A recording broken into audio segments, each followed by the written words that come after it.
Bonjour à tous, j'espère que vous allez bien, on se retrouve aujourd'hui pour une nouvelle vidéo sur The Crew Motorfest, une vidéo de type gameplay, présentation de voiture, ça va changer un petit peu des guides que j'ai fait ces derniers jours. Donc évidemment, allez checker si vous êtes nouveau joueur sur Motorfest ou joueur, on va dire aguerri si vous avez simplement envie de tout savoir sur le jeu. Aujourd'hui voilà, pas de guide, présentation de hypercars françaises, qui ne sont pas d'ailleurs des Bugatti, c'est vrai que à juste titre, quand on nous parle de voitures sportives françaises, on a vite le réflexe de penser à Bugatti, alors que clairement, c'est pas les seuls modèles d'hypercar présentes sur le jeu. Il y a également celle-ci, la Citroën GT, et surtout la Renault Trésor, qui va être le modèle phare de cette vidéo. Je voulais remontrer vite fait la Citroën GT parce que elle est très très cool, notamment sur le plan technique. Mais vraiment, celle que je mets en avant dans cette vidéo, ça va être la Renault Trésor, qui est une nouveauté Motorfest, contrairement à celle-ci qu'on a déjà eu sur The Crew, et également aussi à l'époque sur Gran Turismo, puisque celle-ci c'était un peu la Citroën VGT de l'époque.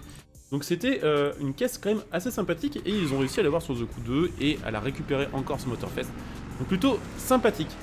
Pourquoi je vous reparle de cette voiture vite fait, c'est pour, on va dire, le côté technique. À l'époque Citroën, quand ils ont pensé cette voiture-là, ils l'ont pensé avec deux motorisations différentes.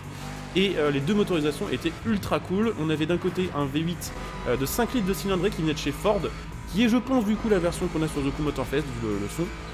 500 chevaux pour une caisse en V8 sur une française, ça aurait été complètement inédit. Malheureusement, ils sont jamais allés au bout du projet, ils l'ont jamais commercialisé. Et à côté de ça, ils avaient prévu aussi une version moteur à hydrogène qui sortait plus de 700 chevaux.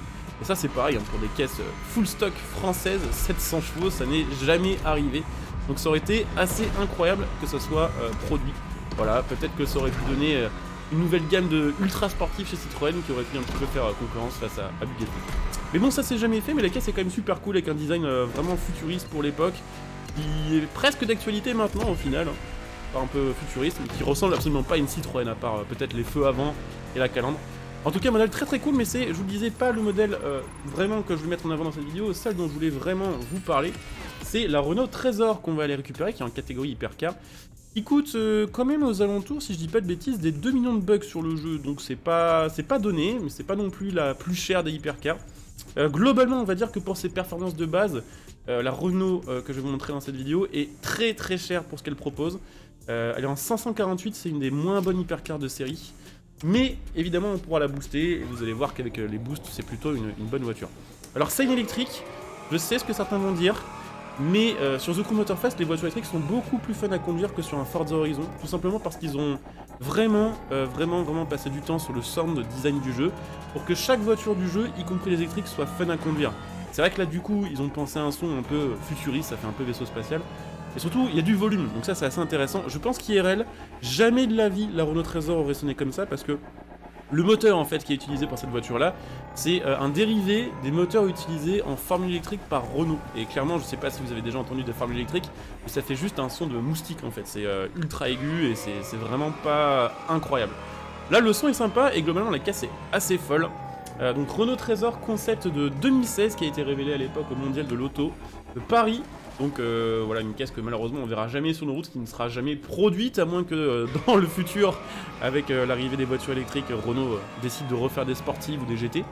Ça fait 350 chevaux, alors c'est pas beaucoup pour une voiture de catégorie hypercar sur le jeu, mais je vous le disais, avec les boosts on va pouvoir faire monter ça et faire rivaliser cette voiture avec d'autres modèles. 350 chevaux pour 1600 kg, 0 à 100 en 4 secondes et vitesse de pointe aux alentours des 260. Donc clairement certains vont dire, en vrai elle a plus des performances de Street Tier 2 que de hypercar, je suis assez d'accord avec ça, sauf qu'à cause de sa rareté, de son prix et du fait que c'est un concept car, je pense qu'ils n'ont pas trop eu le choix pour la méta, et pour que ce soit logique par rapport aux autres choix sur le jeu, ils l'ont mise en hypercar, mais bon c'est comme ça, c'est vrai qu'elle a plus des perfs de Street Tier 2 d'origine. Voiture absolument incroyable pour le coup, alors je vais essayer de trouver un endroit où on a un petit peu de lumière, sinon je mettrai le mode photo pour vous la montrer un peu plus en détail. Carrosserie entièrement en fibre de carbone déjà, donc autant vous dire que ça sur les voitures françaises de stock, ce n'est jamais arrivé. Vous avez plein de particularités au niveau du design de cette voiture et de sa conception. Déjà, je sais pas si vous l'aurez remarqué, le pare-brise, il est monobloc avec du coup les vitres du côté de la voiture, donc les vitres passagers et conducteurs. Ce qui doit coûter une blinde absolue à construire et à changer et à fabriquer. C'est pareil pour la vitre de toit, hein. C'est une seule pièce je crois. Pour tout le ciel de toit, donc ça c'est quand même une dinguerie, ça va coûter extrêmement cher. Cette voiture n'a pas, je crois, de portière, je crois qu'elle s'ouvre via le capot à l'avant, et que pour monter dedans, du coup, il faut escalader comment dire, les montants de portière, les montants du châssis. Je sais pas si c'est un clin d'œil à la F1 ou si c'est simplement pour faire un truc complètement décalé et futuriste, mais je crois que c'est comme ça cette caisse là. Après l'intérieur est aussi assez dingue de cette voiture là, bon bah du coup, parce qu'on a une vue de fou en fait déjà avec le pare-brise qui est en une seule pièce avec les vitres du côté, ça donne vraiment un film trop cool. Le volant est super stylé, je trouve que ça fait un peu volant futuriste qui aurait été pensé dans les années 80. L'intérieur il est magnifique, je vous montrerai ça tout à l'heure quand on sera au garage, qu'il y aura un peu plus de lumière, mais genre c'est entièrement rouge cuir, c'est super joli.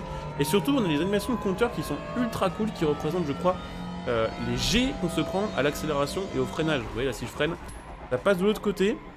Je sais pas si c'est vraiment les G ou si c'est la puissance de freinage. En tout cas l'animation de compteur elle tue, clairement je trouve que là pour une fois c'est une bonne raison de faire un compteur numérique. Ça claque vraiment pas mal. Bon après tout n'est pas fonctionnel dans cette voiture là, bon les écrans on va dire du milieu de la voiture ça fonctionne pas, c'est un faux GPS. Et le compteur de kilowatts de la voiture, donc le compteur de puissance. Ah attendez. En fait si il fonctionne, ok donc je comprends ok à quoi sert le compteur, c'est bon ça y est. En fait au freinage je pense que ça affiche la puissance qu'on récupère en freinant tout simplement. Ok, en vrai c'est trop cool. Je pensais que c'était pas fonctionnel mais en fait si ça fonctionne c'est juste que ça fonctionne pas comme je pensais.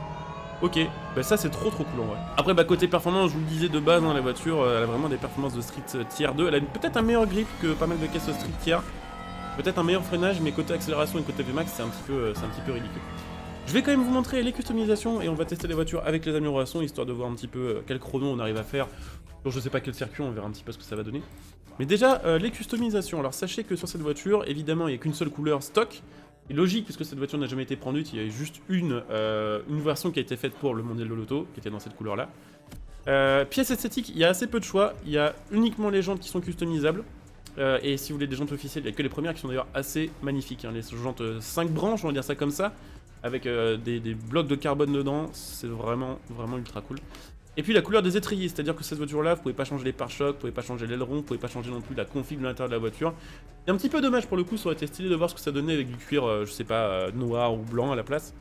Par contre, petite spécificité aussi au niveau de cette voiture, les pneus que vous voyez là, c'est pas des vanités, elle a littéralement de base des bandes rouges sur les pneus, ce qui est assez unique. Voilà, on dirait que c'est des vanités, mais ça s'en est clairement pas. Après, bah, côté amélioration, évidemment, on va avoir le classique d'une voiture thermique. Je sais pas s'ils vont patcher ça sur le jeu, mais c'est vrai qu'au niveau des améliorations d'une voiture électrique, pouvoir améliorer l'échappement, par exemple, c'est un peu chelou. Mais c'est comme ça, bon, c'est, je pense, le temps qui s'adapte un petit peu aux différents véhicules. Vous voyez déjà, avec quelques améliorations, on est à 1600 chevaux. Voilà, déjà, ça cause un peu plus. 1600 chevaux pour 1600 kg. 450 km/h, 0 à 100 en 2 secondes 9, 1,53 en G latéraux, 1,60 même. Les stats sont pas mal en fait. J'avoue que de base, bon ça volait pas très haut, mais full maxé, c'est pas mal du tout. Je m'attendais pas à ce que ça aille aussi haut que ça. Je l'ai jamais testé encore amélioré, donc ça va être vraiment la surprise. Je pense qu'on va se lancer une petite épreuve avec, histoire de voir un petit peu ce que ça donne. Elle a l'air du coup d'avoir une sacrée accélération, et le fait qu'elle soit, on va dire, électrique avec un seul rapport, fait que ça ne s'arrête jamais. Ouais, elle monte très facilement jusqu'à 350 km/h. Peut-être pas aussi vite qu'une Regera. C'est vrai que la Regera sur le jeu, côté accélération de 0 à 300, je pense qu'il n'y a pas grand chose qui est mieux. Peut-être la Gamera, j'en sais rien. Mais n'empêche que là, c'est complètement autre chose que la caisse d'origine. J'ai l'impression que le son est un peu modifié aussi. Et c'est peut-être que tout à l'heure, on n'arrivait pas à monter aussi haut, entre guillemets, dans les tours du moteur. Donc ça donnait pas tout à fait ce son là. Là, c'est assez sympa. Hein. Ah oui, petit détail aussi, je viens de remarquer ça en tournant la vidéo, d'ailleurs. Ils ont rajouté sur le jeu l'échauffement du disque des freins.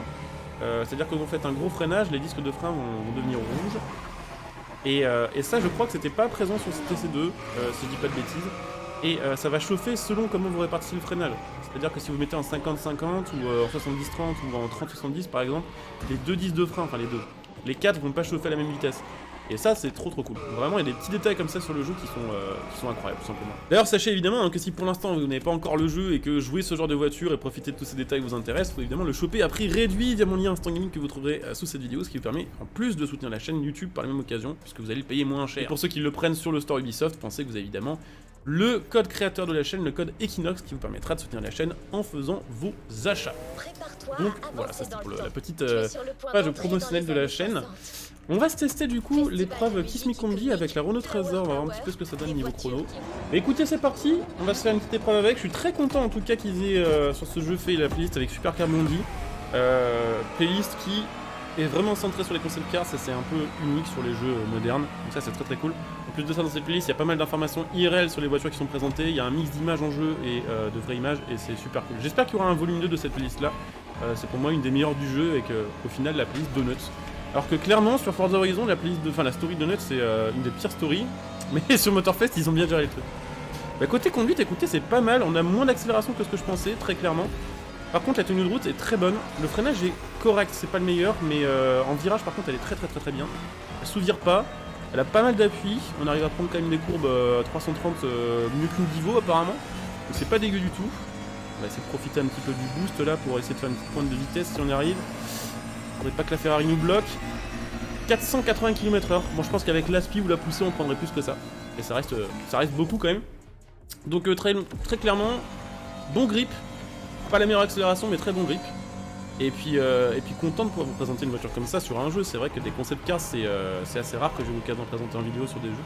Donc quand ça arrive c'est cool, et j'espère que ça vous aura fait passer un bon moment. J'espère que si c'est le cas vous penserez à soutenir en laissant un petit like, en vous abonnant, en venant me follow sur Twitch, puisque actuellement je fais pas mal de live. Aujourd'hui on va faire d'ailleurs le Summit en live sur Twitch de la semaine. Vous pouvez venir follow pour les prochains lives, vous pouvez claquer votre prime si vous voulez soutenir. Voilà, n'hésitez pas, tout ça, ça soutient. Et puis vous pouvez me dire évidemment en commentaire ce que vous pensez des playlists du jeu et quelle a été votre préférée. J'avoue que moi c'est vraiment celle-ci et la playlist Donuts. Vraiment je trouve les meilleures. On va faire un chrono correct en vrai, hein, même si on n'a pas bombardé tout le temps. C'est assez sympa, on va faire aux alentours du 1040, un peu moins du 1040, un petit peu plus au final, 1042. C'est pas dégueu du tout, voilà. La caisse est stylée, c'est une rareté, un seul exemplaire au monde, une voiture qui a quand même eu la récompense en 2016 du plus beau concept de l'année.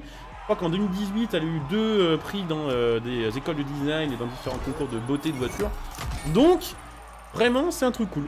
Donc les performances sont ok, en tenue de route, pas une énorme VMAX, c'est pas la meilleure accélération, mais à côté de ça, la caisse est vraiment chouette. Je coupe ici, je vous dis à très bientôt, bon jeu à tous, ciao.